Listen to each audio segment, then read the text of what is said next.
तो फाइनली इसका अगला एपिसोड भी आ ही गया। मुझे पता है कि बहुत ज़्यादा डिले कर दिया। पिछली बार तो 12 दिन किया था, इस बार आई थिंक 9 या 10 दिन ही डिले किया है। मतलब हाँ, मैं इस बार 2 दिन जल्दी डाल रहा हूँ। छोड़ो यार, एक और बार सॉरी कह देता हूँ। मुझे पता है बहुत बार सॉरी कह चुका हूँ, लेकिन एक और बार सॉरी। वैसे कुछ रीज़न थे इस बार भी, लेकिन हाँ, इस बार मेरे साथ अच्छी चीज़ें हुई हैं जो कि मैं तुमको वीडियो के एंड पे बताऊँगा। तो चलो अब टाइम बर्बाद ना करके पहले वीडियो को स्टार्ट कर लेते हैं।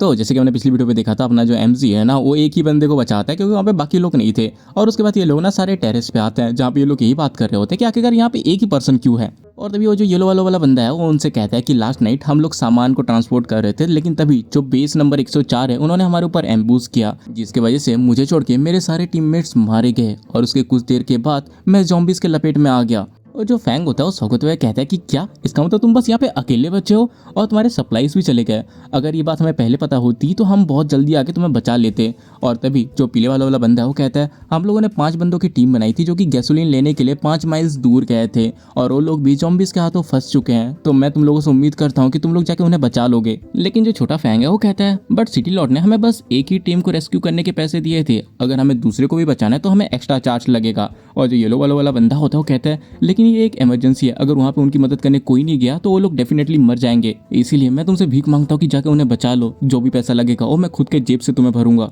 और ये सुनते ही जो अपना एमसी है वो तो कहता है कि हाँ भाई मैं बचाने जाने वाला हूँ। और ये सुन के जो छोटा फैंग होता है वो कहता है आखिर तुम ये क्या बात कर रहे हो, हमने इसके लिए एग्री थोड़ी ना किया है। और तो जो अपना एमसी है वो कहता है देखो छोटे फैंग, तुमने मुझे प्रॉमिस किया था ना कि तुम लोग मुझे पे करोगे, तो ठीक है, मेरा रिवॉर्ड यही होगा कि मैं उन्हें बचाना चाहता हूँ। और ये सुनते ही तो वो भी शौक हो जाता है और कहता है साले बच्चे, मैं सच में नहीं पता लगा पा रहा कि तुम स्मार्ट हो या बस ऐसे ही बस अच्छे बनने की कोशिश कर रहे हो। आखिरकार ये सब चीज़ें कैसे हो सकती हैं। लेकिन जो बड़ा फैंग होता है वो कहता है ठीक है चलो हम उन्हें बचाने चलेंगे। और ये सुन के तो अपना एमसी बहुत ज्यादा खुश हो जाता है। लेकिन जो छोटा फैंग होता है वो कहता है भाई आखिरकार तुमने इस चीज के लिए एग्री क्यों किया, तुम्हें पता भी है ये कितना ज्यादा खतरनाक है। लेकिन तभी वो देखता है कि उनके आसपास ना बहुत सारे ज़ॉम्बीज आ चुके होते हैं, और इसको देख के वो लोग भी कह रहे होते हैं कि आखिरकार इतने सारे ज़ॉम्बीज अचानक से यहाँ पे कहाँ से आ गए।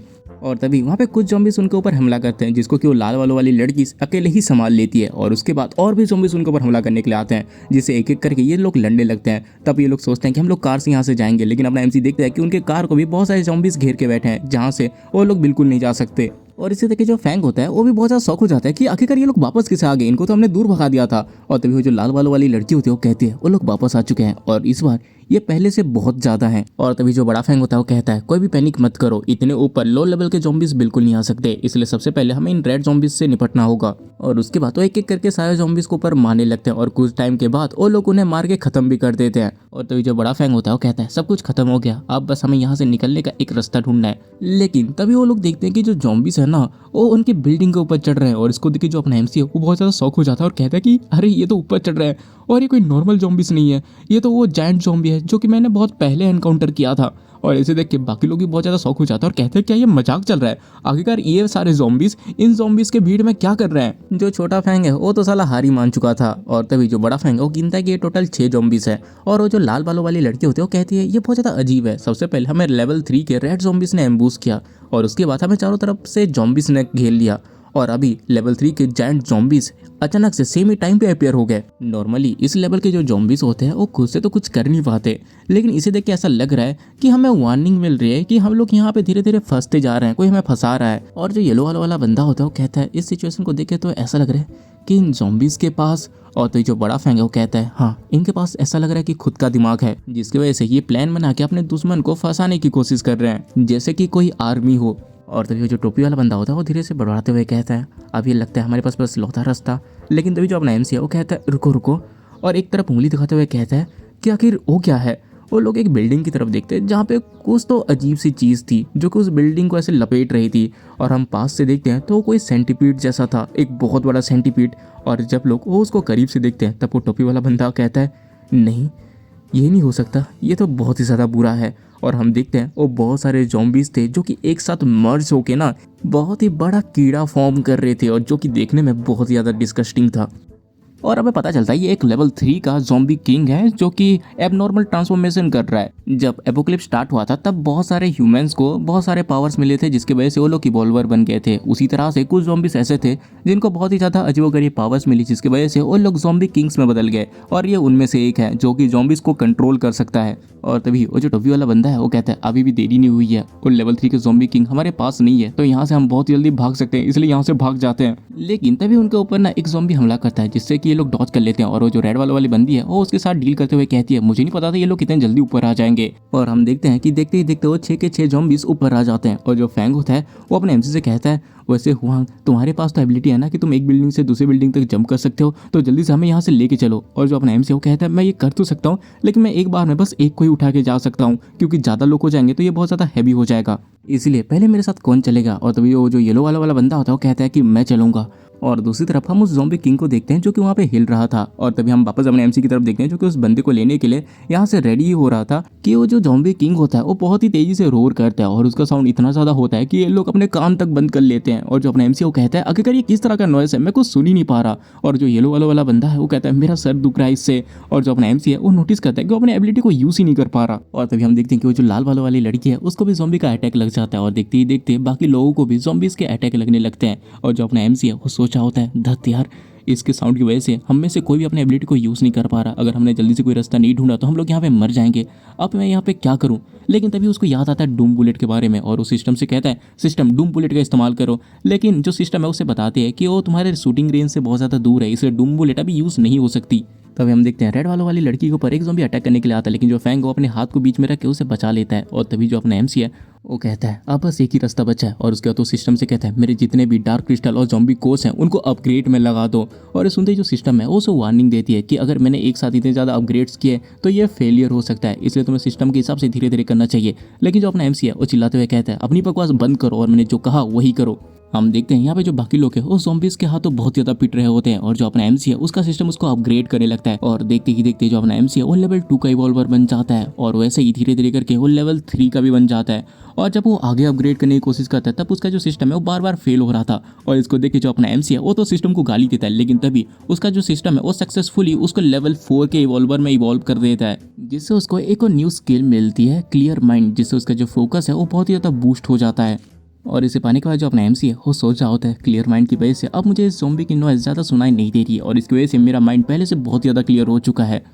भले ही मैंने इस स्किल को पहले कभी यूज़ नहीं किया है लेकिन मुझे पता चल चुका है कि आखिर मुझे इसको कंट्रोल कैसे करना है। और हम तभी अपने फैंग को देखते हैं जो कि बहुत ज़्यादा रो रहा होता है क्योंकि ज़ॉम्बी उसको खाने ही वाला था और वो कहता है प्लीज़ कोई मुझे बचा लो, मैं मरना नहीं चाहता, मैंने तो अभी तक किसी अच्छी लड़की को डेट भी नहीं किया। लेकिन तभी जो अपना एमसी है ना उसको ज़ॉम्बी के हाथ से छुड़ा के बोलता है तुम साइड हटो फैंग। और उसके बाद तो उस टोपी वाले बंदे के पास जाता है जिसको कि ज़ॉम्बी जस्ट हजम करने ही वाला होता है, लेकिन जो अपना एमसी है वो ज़ॉम्बी के मुंह को ही उखाड़ देता है। और तभी जो फैंग है वो शौक होते हुए कहता है कि क्या मैं मरा नहीं, इसका मतलब मेरे भी बीवी बच्चे होंगे, मैं भी बाप बन सकता हूँ। लेकिन तभी हम उस ज़ॉम्बी किंग को देखते हैं जो अचानक से वो आवाज़ें निकालना बंद कर देता है और अचानक से पूरा सन्नाटा छा जाता है। और उसके बाद तो धीरे धीरे अपनी उंगली को आगे बढ़ाने लगता है जहाँ पे वो एक चीज़ को पॉइंट करता है। और अपना एमसी इसे देख के कंफ्यूज था क्या क्या ये करना क्या चाहता है। लेकिन तभी नीचे जो भी ज़ॉम्बीज़ थे जो कि पूरा नॉर्मल लेवल के थे और धीरे धीरे अपग्रेड होने लगते हैं और वो म्यूटेंट ज़ॉम्बी बनने लगते हैं जिनके पीछे पंख थे। और उसके बाद वो ज़ॉम्बीज़ उड़ते हुए ना बिल्डिंग को ऊपर आने लगते हैं। और जो अपना एमसी है वो शौक होते हुए सोचा होता है आखिरकार ये नॉर्मल ऑर्डिनरी ज़ॉम्बीज़ सडनली इतने हाई लेवल के कैसे हो गए और ये पहले से बहुत ज़्यादा फास्ट हो चुके हैं। और तभी हमें पता चलता है कि ज़ॉम्बी किंग की जो तीसरी एबिलिटी है वो है कि वो किसी भी नॉर्मल ज़ॉम्बी को कुछ टाइम के लिए बहुत ही ज़्यादा अपग्रेड कर सकता है जिससे वो लोग रैम्पेज मोड में आ सकते हैं। और ये चीज़ बस टेम्परेरी रहती है, इससे पहले कि वो ज़ॉम्बी फट के मर ना जाए। और तभी हम देखते हैं वो रेड वाली लड़की कहती है कि सब लोग रेडी हो जाओ इनसे लड़ने के लिए। लेकिन वो लोग देखते हैं कि ये ज़ॉम्बीज़ ना उनको ध्यान ही देते बल्कि इग्नोर मार के चले जाते हैं। और जो फैंग होता है वो भी शौक होते हुए कहता है आखिर यहाँ पे हो क्या रहा है, ये लोग तो हमें इस तरह से इग्नोर मार रहे हैं जैसे कि हम यहाँ पे है नहीं और हमें सीधा क्रॉस करके चले जा रहे हैं। और तभी हम देखते हैं कि ये सारे ज़ॉम्बीज़ अपने एमसी की तरफ आ रहे थे और जो अपना एमसी है वो भी बहुत ज़्यादा सीरियस लुक के साथ इन्हें देख रहा था। और उसके बाद सारे ज़ॉम्बीज़ एक एक करके अपने एमसी के ऊपर कूद के ना उसको पूरा बंद कर देते हैं। और जो फैंग वो तो अंदर से डर जाता है कि ये अभी मर जाएगा बोल के।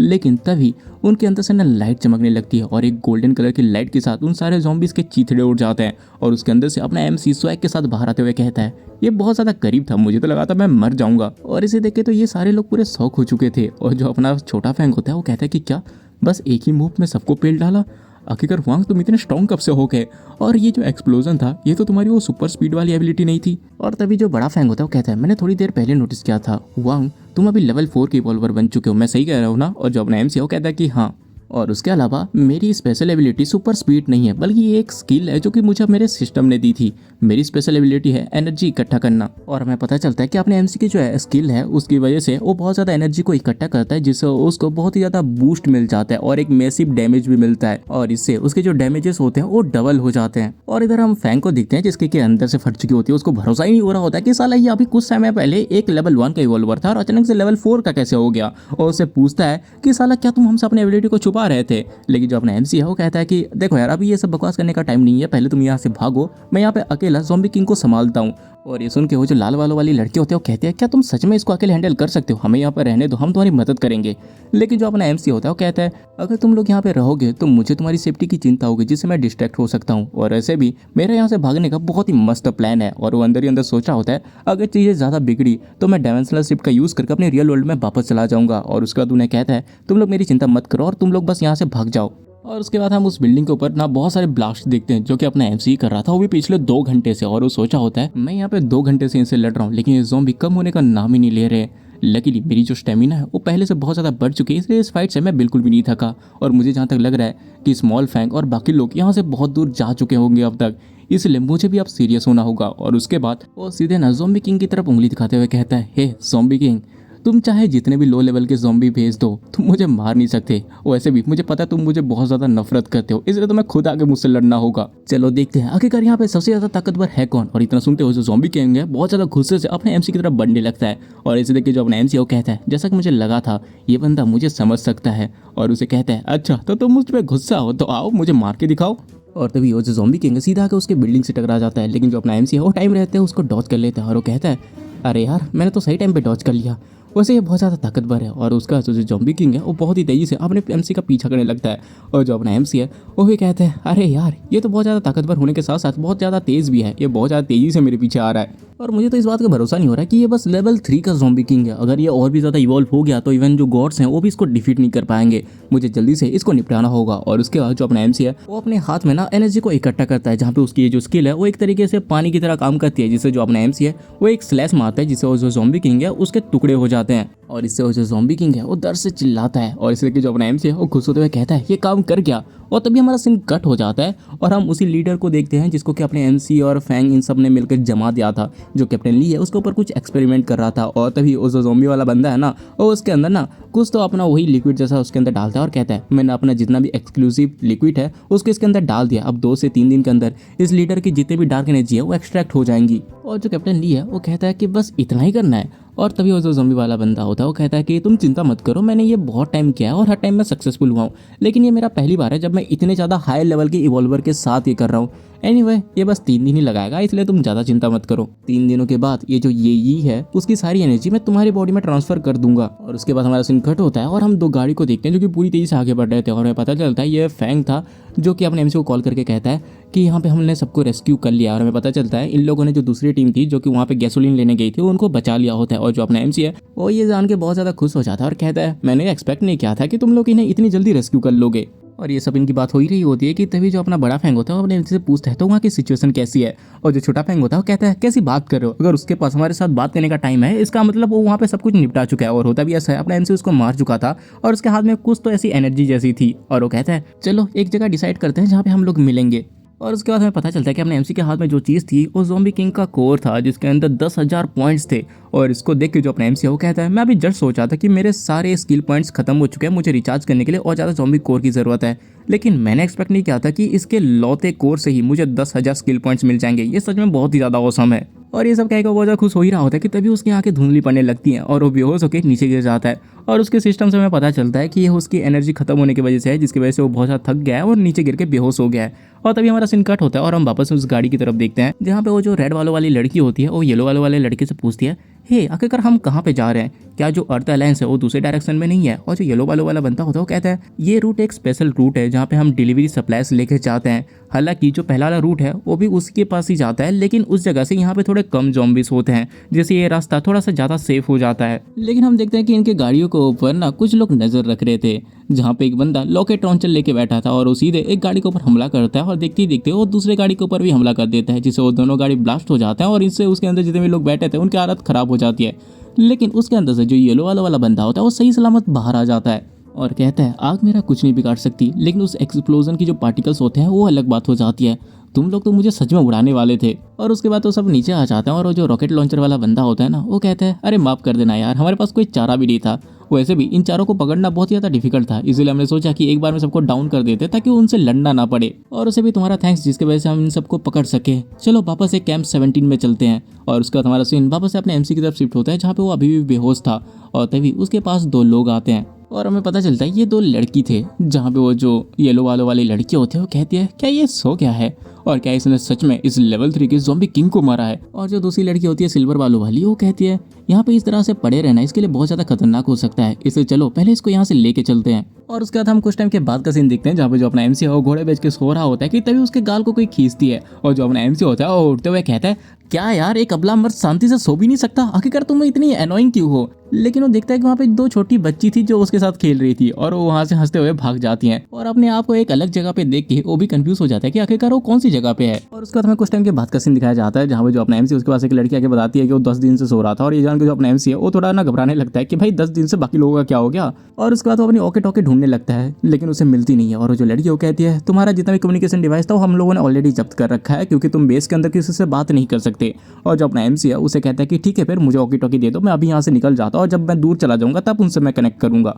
और ये सुनती वो लड़की थोड़ा सा सैड वाली शक्ल बनाते हुए कहती है क्या तुम सच में इसी तरह से चले जाओगे, कितनी ज़्यादा बुरी बात है, तुम अपने लाइफ सेवर्स के साथ इस तरह से ट्रीट करोगे। हाँ, और ये सुनते ही जो अपना एमसी वो कहते हैं अरे मैं तो भूल ही गया था, ऑफकोर्स मैं तुम्हें अच्छे से पे करूंगा, तुम लोगों ने मेरी जान बचाई है, इसीलिए बताओ तुम्हें क्या चाहिए, क्या तुम्हें सप्लाईज चाहिए, क्या ख्याल है, मैं तुमको एक ट्रक भर के पूरा सप्लाईज दूंगा। और ये सुनते हुए जो लड़की है वो कहती है देखो मैं तुम्हारी बातों को अप्रिशिएट करती हूँ, लेकिन फिलहाल के लिए हमें वो नहीं चाहिए, बल्कि हमें सबसे ज़्यादा ज़रूरत है तुम जैसे स्ट्रॉन्ग पर्सन की। एक्चुअली हमारी जो एसोसिएशन है वो तुमसे एक फेवर मांगना चाहती है, क्या तुम हमारी मदद करोगे। और जो अपना एमसी है वो कहता है कि ऑफकोर्स मैं करूंगा, तुम बस बोल के देखो, लेकिन सबसे पहले मैं अपने दोस्तों को बताना चाहता हूँ कि मैं सेफ हूँ, क्योंकि वो मेरे बारे में चिंता कर रहे होंगे। और ये सुनते वो लड़की खुश हो जाती है और कहती है ठीक है, तुम्हारे साथ हम किसी को बेस के बाहर भेज देंगे, जहाँ पे तुम ओके टोकी से उन लोगों से कॉन्टैक्ट कर सकते हो। और उसके बाद हमारा सीन कट होता है और हम देखते हैं उसी पीले वालों वाली लड़की को जो कि अपने एमसी को लेके आई थी, उसी के साथ अपना एमसी ना उनके बेस के बाहर जाता है और वो बात करने की कोशिश करता है, लेकिन उसे कोई रिप्लाई नहीं आता। और ये देख के वो जो लड़की है वो कहती है शायद उन्होंने ओकी टोकी स्विच कर दिया होगा, या तो वो लोग अपने साथ उसे लेके नहीं गए होंगे,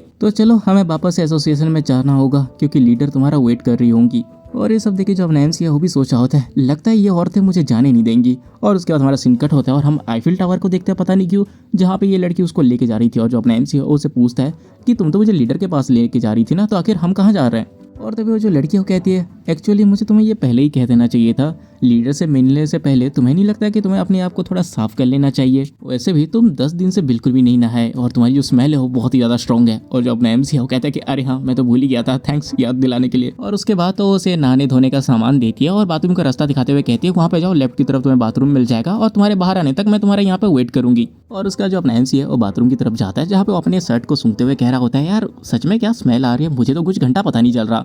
और उसके बाद तो अंदर दिखता तो अंदर एक सुंदरी अपने कपड़े चेंज कर रही थी। और जैसे ही वो लड़की अपने एमसी की तरफ देखती है, अपना एमसी जो होता है ना घबराते हुए कहता है अरे माफ कर देना, माफ कर देना, मैं यहाँ पे नया हूँ ना, इसलिए मैं गलती से गर्ल्स वाले में घुस गया था। और उसके बाद वो भागते हुए ना दूसरे बाथरूम में चला जाता है और आराम से गाना गा के नहाने लगता है। और प्लीज़ मुझे कमेंट में बताना हो कि तुम लोगों में से कौन कौन नमूने हैं जो नहाने के टाइम पे गाना गाते हैं। और उसका जो अपना एमसी है वो टब पे उतर के ना पूरा रिलैक्स करने लगता है और सोच रहा होता है इस कुछ टाइम के अंदर मेरे साथ बहुत कुछ चीज़ें हो गया जो कि मैं सोच भी नहीं पा रहा हूँ। भाई मेरे को आराम करने का मौका नहीं मिला, मुझे जल्दी से अपने आप को किसी चीज़ में बिजी करना होगा। और इसी तरह से अपना जो एमसी है वो वहाँ पे पूरा चिल होकर बैठा ही था कि तभी वहाँ पे ना बहुत सारी लड़कियाँ नहाने के लिए घुस जाती हैं। और अपना एमसी अचानक से इतनी सारी लड़कियों को देख के उसकी तो अंदर से फट जाती है, क्योंकि ये यहाँ पे लौता लौंडा, अगर इन्होंने इसको ढूंढ निकाला तो इसकी तो खैर नहीं। जहाँ पे जो अपना एमसी है वो तो पूरी तरह से डर चुका होता है कि आखिर उसके साथ ये हो क्या रहा है। लेकिन तभी उसके बगल से ना एक येलो वालों वाली लड़की गुजरती है और अपने एमसी की और ज़्यादा फट जाती है। और वो मन में बस यही उम्मीद कर रहा होता है कि प्लीज़ मुझे मत देखना, मुझे मत देखना। और वो लड़की उसे नोटिस नहीं करती और वहाँ से निकल जाती है। जहाँ पे जो अपना एमसी है छुप के वहाँ से निकलने की कोशिश कर रहा होता है कि तभी उसके बगल में एक लड़की आके सीधे बैठ जाती है, जिसकी वजह से अपना एमसी उस जगह से बाहर नहीं जा पाता। और देखते ही देखते वहाँ पे और भी लड़कियाँ आके उसके साथ नहाने लगती है। लेकिन इतना कम ही था कि तभी अपने एमसी के सामने एक और लड़की आके खड़ी हो जाती है और इसको देख के पता नहीं अपना एमसी क्यों ब्लश कर रहा था। तभी हमें पता चलता है कि वो जो लड़की है वो सीधा अपने टॉवल को फेंक देती है खोल के और चिल्ला के कहती है लड़कियों हम सबका एक दूसरे पे भरोसा है और हम लोग कड़ी मेहनत भी कर रहे हैं, तो तुम लोगों का क्या ख्याल है? यहाँ पे नंगी होके फाइट करें? चलो देखते हैं कि आखिरकार यहाँ पे कौन कितना पावरफुल है। और इन सबको देख के जो बाकी लड़कियां होती है ना, वहाँ से भागने की कोशिश करती हैं, लेकिन दो देखती हैं कि जो दरवाजा है वो बंद है। और तभी वो जो लड़की है वो हंसते हुए कहती है, अच्छा तुम यहाँ से जाना चाहते हो, लेकिन मैंने दरवाजा बंद कर दिया है और चाबी मेरे पास है। अगर तुमको यहाँ से जाना है तो तुमको मुझे हराना होगा, तब जाके यहाँ से निकल सकते हो। और उसके बाद तो अपने चाबी को अपने वही दोनों अनमोल रतन के बीच टांग देती है। और उसके बाद तो हंसते हुए कहती है, तुम लोगों के पास अब 3 मिनट है, जल्दी से अपना पार्टनर चूज कर लो। और उसके इतना कहते ही दो लड़की तो सीधे उसी के पास जाके बोल दे कि मैं तुमसे टीम अप करने वाली हूँ, और एक दूसरे से लड़ने लगती है। और इस तरह से देखते देखते हम देखते हैं कि भाई सारी लड़कियां ना एक दूसरे के साथ पार्टनरशिप कर देती हैं, लेकिन एक लड़की ना रोते हुए कहती है, अब और कोई मेरे साथ पार्टनर क्यों नहीं करना चाहती? सब लोग कहते हैं कि मैं बहुत ज्यादा वीक हूँ और कोई मेरे साथ आना ही नहीं चाहती, मैं क्या करूँ कैप्टन? क्या मैं किसी के साथ पार्टिसिपेट नहीं कर सकती? और तभी वो जो लड़की जो कि उनकी कैप्टन थी वो कहती है, एक मिनट, वहाँ पे कॉर्नर पे एक खड़ी है ना, और उसका तो उंगली दिखाती है जहाँ पे अपना एमसी खड़ा था, और वो कहती है, हे तुम जो कॉर्नर पे खड़ी हो, इधर आओ जल्दी। और इस टाइम पे हमें भी लगता है कि भाई अपना एमसी तो गया, ये फंस गया। लेकिन जैसे ही वो पलटता है हम देखते हैं कि उसके आगे 9 किलो और पीछे 6 किलो लटक चुके हैं। अब पता नहीं ये कहाँ से उसको उठा के लेके आ गया, लेकिन औरतों की तरह वो बोलता है कि अच्छा जी आपने मुझे बुलाया। और अपने एमसी को देखे जो बाकी लड़कियां होती है वो भी शौक होते हुए कहती है, आखिरकार ये कौन है? ये तो हमारी टीम से नहीं है कैप्टन। लेकिन जो कैप्टन वो कहती है, क्या ही फर्क पड़ता है। और उसका तो अपने एमसी से कहती है, हे लड़की, यहाँ पे हमारे पास एक मेंबर कम है, तुम हमें ज्वाइन कर लो। और ये सुनते ही जो अपना एमसी है वो कहते हैं कि हाँ ठीक है मैं करूंगी। और जो लड़की थी ना जो पहले रो रही थी, वो तो अपने एमसी को देख के बहुत ज़्यादा खुश हो जाती है कि चलो उसके पास कोई पार्टनर आ गया। और उसके बाद वो जो लड़की है वो चिल्लाते हुए कहती है, ठीक है मेंबर्स, अब सब लोग डुएल के लिए रेडी हो जाओ। और देन हम देखते हैं लड़कियों के बीच बहुत ही घमासान युद्ध होने लगता है, जहाँ पे एक नारी दूसरी नारी के धरती के बोझों को धरती में दबा रही थी, तो कहीं पे एक नारी दूसरे को मुंह के लातों से संभाल रही थी। और यहाँ पे अपना एमसी पता नहीं क्यों अपने धरती के बोझ के साथ खेल रहा है। आई मीन उसको क्या मजा आ रहा है पता नहीं यार। और तभी जो अपने एमसी के बगल में खड़ी होती है उसकी टीममेट वो कहती है, बिग सिस, आखिरकार ये लोग हमें क्यों चैलेंज नहीं कर रहे? और जो अपना एमसी है वो भी पूरी औरतों की तरह कहता है, अरे मुझे कैसे पता होगा? और वो जो लड़की है वो कहती है, शायद उन्हें लग रहा है कि हम बहुत ज़्यादा कमज़ोर है, इसलिए वो एंड पे आके हमें पेलेंगे। और उसके बाद हमें वापस इन लोगों की फाइट दिखाई जाती है, जहाँ पे हर फाइट में बस अपनी कैप्टन ही जीत जाती है, जिसको देखे तो कुछ लड़कियां इंप्रेस ही हो जाती हैं उसके साथ, शायद कैंची कैंची खेलेंगी, मुझे क्या पता। और उसके बाद वो लोग कहते हैं अब बस 3 ही ग्रुप बचे हैं। और उसके बाद वो वाइस कैप्टन से कहती है, तो वाइस कैप्टन तो तुम किस ग्रुप के साथ लड़ना चाहती हो? और वो कहती है, अब इसमें कोई पूछने वाली बात थोड़ी ना है कैप्टन, आ जाइए। और उसके बाद ये दोनों एक दूसरे के साथ लड़ते हैं, जहाँ पे ये दोनों एक दूसरे को बराबर की टक्कर दे रहे थे। कभी कैप्टन वाइस कैप्टन में भारी पड़ रही थी, तो कभी वाइस कैप्टन कैप्टन के ऊपर भारी पड़ रही थी। और तभी अचानक से जो अपनी कैप्टन होती है वो वाइस कैप्टन को धोबी पछाड़ देने के लिए रेडी हो जाती है, लेकिन जो वाइस कैप्टन है वो अपने पैरों को रख के वो बच जाती है। और इसको देख के जो अपना एमसी है वो तो पूरा इंप्रेस हो जाता है। और तभी हम देखते हैं इन दोनों की दोबारा से लड़ाई, जहाँ पे जो वाइस कैप्टन है वो अचानक से कराटे चॉप सीधे कैप्टन की गर्दन में देने वाली थी, लेकिन वो रुक जाती है। और इसको देख के सब लोग पूरा शॉक हो जाते हैं। और जो कैप्टन है वो कहती है, चलो मैं हार गई, अगर तुम्हारा जो अटैक हो वो मेरे गर्दन में लग जाता तो मैं डेफिनेटली यहाँ पे बेहोश हो जाती। तुम सच में बहुत ज़्यादा स्ट्रांग हो चुकी हो वाइस कैप्टन। हम इधर देखते हैं कि जो वाइस कैप्टन है वो तो थोड़ा थक चुकी थी और वो हाँफ रही थी। और तभी जो कैप्टन है वो अपने एमसी और उस लड़की की तरफ देख के कहती है, अब बस ये दोनों ही बचे हैं, अगर तुम इन दोनों को हरा देती हो तो तुम यहाँ पे फाइनल विनर बन जाओगी। जहाँ पे जो लड़की होती है वो अपने एमसी से कहती है, बिग सिस मैं तो ये नहीं कर पाऊंगी, क्या ख्याल है कि आप पहले जाओ? और जो अपना एमसी कहते हैं, अरे मैं तो कमज़ोर कली हूँ। और उसके बाद तो हाथ उठाते हुए कहती है, मैं हार मानती हूँ। और ये देख के वो जो लड़की कहती है, बिग सिस आपने तो लड़ने से पहले ही हार मान ली, मैंने ये एक्सपेक्ट नहीं किया था। और तभी जो अपना एमसी होता है वो कहता है, अरे अरे नहीं फाइट वाइट नहीं, मुझे मेकअप के अलावा कुछ नहीं आता और मैंने ज़िंदगी में कभी फाइट नहीं की है। और ये सब कहते हुए वो सोचा होता है, अगर मैंने यहाँ पे फाइट की तो मैं यहाँ पे फट जाऊंगा। और हम तभी उस लड़की को देखते हैं जो कि अकेले वाइस कैप्टन के पास जाते हैं और कहती है, ठीक है फिर मैं अकेले लड़ूंगी वाइस कैप्टन से, आ जाइए वाइस कैप्टन, मैंने रिसेंटली बहुत सारे न्यू मूव सीखे हैं, मैं आपको अकेले ही हरा दूंगी। लेकिन कुछ टाइम के बाद देखते हैं कि उसको भी वाइस कैप्टन कुत्तों की तरह पेलती है और वो रोने लगती है। और जो वाइस कैप्टन है वो चाबी लेते हुए कहती है, तुम्हें और ज़्यादा मेहनत करनी होगी, तुम ऐसे नहीं रह सकती। और उसका तो दरवाज़ा खोलती है और खोलते ही ना सारी लड़कियां बहुत ही ज़्यादा खुश होकर वहाँ से बाहर चली जाती हैं। और तो जो वाइस कैप्टन है वो कैप्टन से कहती है, कैप्टन आपने जानबूझ कर मुझे जीतने दिया ना, क्योंकि ये तो आपका लेवल था ही नहीं। और जो कैप्टन होती है वो कहती है कि क्या तुम किस बारे में बात कर रहे हो, तुम अभी ताकतवर हो चुके हो इसीलिए तुमने मुझे हरा दिया। और वैसे भी लगता है कि तुम्हारे अंदर ना कॉन्फिडेंस की थोड़ी कमी है, इसलिए अपने ऊपर थोड़ा सा विश्वास रखो। और भूलो मत कि यहाँ पे जितने भी लड़कियां हैं वो सारी तुम्हारे ऊपर बहुत ज्यादा उम्मीदें रख के बैठी हैं। और उसके बाद हम अपने एमसी को देखते हैं जो कि इनको जाते हुए देखता है और वो सोचा होता है, इनको पहले जाने दो, उसके बाद मैं यहाँ से निकलूंगा। और तभी हम देखते हैं उसके पीछे उसके जो पार्टनर वो उड़ती है और वो देखते हैं कि अपने एमसी का जो टॉवल है उसमें एक रस्सी निकली हुई है। और उसके बाद वो जैसे ही उसको खींचती है अपनी एमसी की बीच बजरिया पूरी इज्जत उतर जाती है। और जो अपना एमसी है वो अपनी इज्जत को ढकते हुए कहता है, ठरकी औरत। लेकिन तभी वो जो लड़की है उसको उसकी जिंदगी का सबसे बड़ा सच दिखाई देता है और इतना बड़ा सच देख के वो चिल्ला के कहती है, कैप्टन लेकिन जो अपना एमसी होता है ना, उसके मुंह को पकड़ के उसको कोपचे में खींच लेता है। और जो कैप्टन है वो पीछे देखती है तो उसे कोई नहीं दिखता और वो कहती है क्या मुझे किसी ने बुलाया है? और जो वाइस कैप्टन है वो कहती है नहीं, आपके कान बज रहे होंगे, चलिए पहले खाना खा के आते हैं। और उसके बाद वो वहाँ से निकल जाते हैं जहाँ पे जो अपना एमसी है और लड़की के मुंह को बंद करके बैठा होता है और वो बहुत ज़्यादा स्ट्रगल कर रही होती है छुड़ाने के लिए। और अपना एमसी कहता है कि अरे सुनो तो मेरी बात, मैं यहाँ पर जानबूझ के नहीं आया, मुझे एक्सप्लेन तो करने दो। लेकिन वो जो लड़की है वो अपने एमसी को लाते ही मारी जा रही थी। और जो अपना एमसी वो कहता है अरे लात मारना बंद करो, नहीं तो मैं तुम्हारे को दबा दूंगा, वहाँ पे हाथ डाल के ये सब वो सब करने बैठ जाऊँगा। और ये सब सुन के वो जो लड़की है वो शौक हो जाती है और आखिरकार वो शांत बैठ जाती है। और अपना एमसी कहता है चलो फाइनली कुछ शांति मिली। और उसके बाद तो उस लड़की से कहता है देखो मैं कोई परवट नहीं हूँ। और उसके बाद ना वो उसको सब कुछ बताता है कि उसके साथ हुआ क्या। और उसका हमारा सीन कट होता है और हम यून और यू को देखते हैं जहाँ पे जो यून है वो कहीं पे निकल रही थी और जो यू है वो पूछते हैं कि दीदी आप कहाँ पे जा रहे हो। और जो यून है वो कहती है कि मैं हुआंग को ढूंढने जा रही हूँ क्योंकि 3 दिनों से उसका कोई अता पता नहीं है और ना ही किसी ने उसके बारे में कुछ बात की, इसलिए मुझे जाकर उसे ढूंढना होगा। और जो यू है वो कहती है अगर आप बिना सोचे समझे ऐसे ही चली जाएंगी तो आप किसी को भी नहीं ढूंढ पाएंगी, इसलिए मुझे भी आपके साथ जाने दीजिए। और उसके बाद हमारा सीन कट होता है और हम बेस 104 की तरफ देखते हैं जहाँ पे यून और यू दोनों आए थे। और जो यून है वो कहती है अच्छा तो तुम ये कह रही हो कि इन लोगों को पता होगा कि आखिरकार हुआंग कहाँ पे है। और जो यू है वो कहते हैं कि हाँ, क्योंकि लास्ट टाइम जो हुआंग है उसे एक इन्फॉर्मेशन रिसीव हुई थी और उसके बाद से वो वापस नहीं आया। इसका मतलब ये है कि यहाँ पे उसका पता लग सकता है क्योंकि पिछली बार जो फैंग ब्रदर्स थे उन्होंने इनकी मदद की थी और इसी वजह से बेस 104 को इसके बारे में ज़रूर पता होगा कि हुआंग कहाँ पे गया है। और अगर बेस 104 इसके बारे में जानता भी ना हो तब भी हम फैंग ब्रदर्स के कॉन्टैक्ट के बारे में इनसे तो पूछ ही सकते हैं। और उसके बाद वो कैप्टन ली के ऑफिस में जाते हैं और जो कैप्टन ली है वो कहती है अच्छा यंग लेडी तुम यहाँ पे आई हो, मुझे पता चला कि तुम यहाँ पे हुआंग को ढूंढ रही हो, लेकिन अगर मैं सच बताऊँ तो मुझे भी नहीं पता कि हुआंग कहाँ पे है। लेकिन अगर उसके साथ सच में कुछ हुआ है तो तुम चिंता मत करो, मैं डेफिनेटली उसको ढूंढूंगा क्योंकि वो हमारे लिए एक इंपॉर्टेंट सप्लायर है। मैं डेफिनेटली एक टीम भेजूंगा जो कि हुआंग को ढूंढ के वापस तुम्हारे पास लेके आएगी और उसके अलावा मैं फैंग ब्रदर्स के कॉन्टैक्ट भी तुमको दूंगा। और ये सुन के जो यून है वो बहुत ज़्यादा खुश हो जाते हैं और उसे थैंक्स कहती है। लेकिन जो यू है वो तो भाई शक भरी नज़रों से उसे देख रही थी और उसके बाद वो वहाँ से जाने लगते हैं। और जो यू है वो बहुत ज़्यादा चुपचाप थी और इसे देख के जो यून है वो कहती है यू कुछ हुआ है क्या, तुम थोड़ी सी परेशान लग रही हो। और जो यू है वो कहती है मैं ठीक से कह तो नहीं सकती लेकिन कुछ तो मुझे गड़बड़ लग रही है क्योंकि पिछली बार मैंने जब कैप्टन को देखा था उससे वो आज बहुत ज़्यादा डिफरेंट लग रहा है। उसके आसपास की जो मैग्नेटिक फील्ड है वो बहुत ही ज़्यादा तेज़ी से फ्लक्चुएट कर रही है और उसके अलावा वो हमें बहुत अजीब तरह से घूर भी रहा था। इसे जल्दी से फैंग ब्रदर्स के कॉन्टैक्ट को लेके हम यहाँ से निकलते हैं। और उसके बाद हमारा सीन कट होता है और हम एक जेल का सीन देखते हैं जिसके अंदर फैंग ब्रदर्स, वो लड़की और वो टोपी वाला बंदा कैद थे। और वो जो लड़की है वो कहते हैं कि डैम इट, हम लोग यहाँ पे 1 हफ्ते से बंद है और वो लोग यहाँ पे बस खाना देने के लिए आते हैं और कुछ भी नहीं बात करते, आखिरकार ये लोग हमसे चाहते क्या हैं। और ये सब वो कह ही रही होती है कि तभी ना सामने से किसी के चल के आने की आवाज़ आती है और ये सब सुन के वो थोड़ी शांत हो जाती है। और वो बंदा जो कि वहाँ से चल के आता है वो कहता है स्टोन तुम अभी भी बहुत ज़्यादा गुस्से वाली हो, आखिर कितनी बार मैंने तुमको समझाया है कि तुम्हें शांत रह के सिचुएशन के बारे में सोचना चाहिए, क्या कि तुम्हें उसे फेस कैसे करना है। और ये जो भी बंदा होता है ना इसको देख के ये लोग पूरा शौक हो जाते हैं और हमें पता चलता है ये उनका बॉस होता है, जिसको देख के जो फैंग है वो कहता है कि बॉस आखिर ये आप कैसे हो सकते हैं।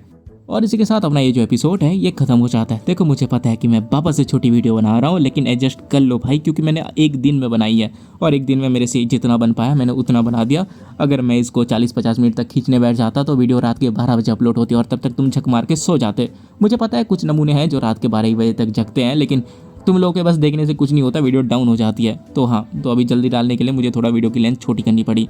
और हाँ, मैं बोलने वाला था ना मेरे साथ कुछ अच्छा हुआ है तो मैं बता दूं, मैंने तुमको पिछली वीडियो के एंड में बताया था कि लाइक मेरा जो बाप है वो मुझे हॉस्टल में रखने के बारे में बात कर रहा था। तो गुड न्यूज़ ये है कि अब मैं हॉस्टल में नहीं रहूँगा, मतलब मेरे सर पे जो टेंशन था वो चला गया। और हाँ, वीडियो लेट इसलिए हुई थी क्योंकि मैं 3 दिन के लिए वही जो दूसरी सिटी में रहने वाला था कॉलेज में वो देखने गया था, तो 3 दिन में पूरा ट्रैवल पे ही चला गया। लाइक वही 8 घंटे का रास्ता था ट्रेन में बैठ बैठ के, एक तो मेरी कमर की वाट लग गई तो उसी चक्कर में साला 3 दिन वहीं पे बिजी हो गया। एक दिन तो जियो वालों ने साला नेटवर्क ही काट दिया था मेरे एरिया में और बाकी दिन मैं हाँ आलसी इंसान झक मार रहा था। मेरा मतलब बस बेला बड़ा था, मेरे पास टाइम था, मैंने वीडियो नहीं बनाई और मैं बस सो रहा था और उसके साथ साथ और ज़्यादा सो रहा था। कुल मिला के मेरे पास टाइम था लेकिन मैंने वीडियो नहीं बनाया आलस के चलते। तो हाँ, गाली खाने वाली हरकतें हैं। अब तुम मुझे गाली भी नहीं दे सकते क्योंकि मेरी वाली हरकतें मुझे पता है सालो तुम भी करते हो, तुम भी ऐसे दिन भर पड़े रहते हो, तो मुझे तुम्हें कहने का ना कोई हक नहीं है। और अगर तुम मेरी बकवास बातें अभी तक सुन रहे हो ना, तो मैं तुमको बता दूं, मैं ये बकवास बातें इसीलिए बता रहा हूँ ताकि मेरी वीडियो 30 मिनट की बन जाए, क्योंकि 27 मिनट में वो देखने में ना बड़ा अजीब लगता है और तुम लोग क्लिक भी नहीं करते। इसलिए अगर प्रॉपर 30 मिनट का दिखता है ना, तो थोड़ा दिखने में सुंदर लगता है, इसीलिए मैं बस ये बकवास कर रहा हूँ। ऐसा नहीं कि सारी बातें मैंने फेंकी है, नहीं, सारी बातें सच है, जो कि बोलने की जरूरत भी नहीं थी, फिर भी मैं बोल रहा हूँ और अभी भी चीज़ों को खींच रहा हूँ। तो समझ सकते हो कि मैं तुम्हारा एक्चुअल में टाइम बर्बाद कर रहा हूँ ताकि मेरा टाइम बढ़ सके। तो चलो अब कुछ नहीं करते यार, बहुत ज़्यादा खींच लिया। अगर तुम्हें वीडियो पसंद आई है तो तुम्हें पता है क्या करना है, लाइक मारो, सब्सक्राइब मारो, प्यारा सा कमेंट कर दो और जितना हो सके उतना वीडियो को शेयर करो। तो मिलते हैं अगले वीडियो में, तब तक के लिए बाय। और हाँ, आगे की वीडियो में अभी नारुतो नाचने वाला है, तो इन्जॉय करो।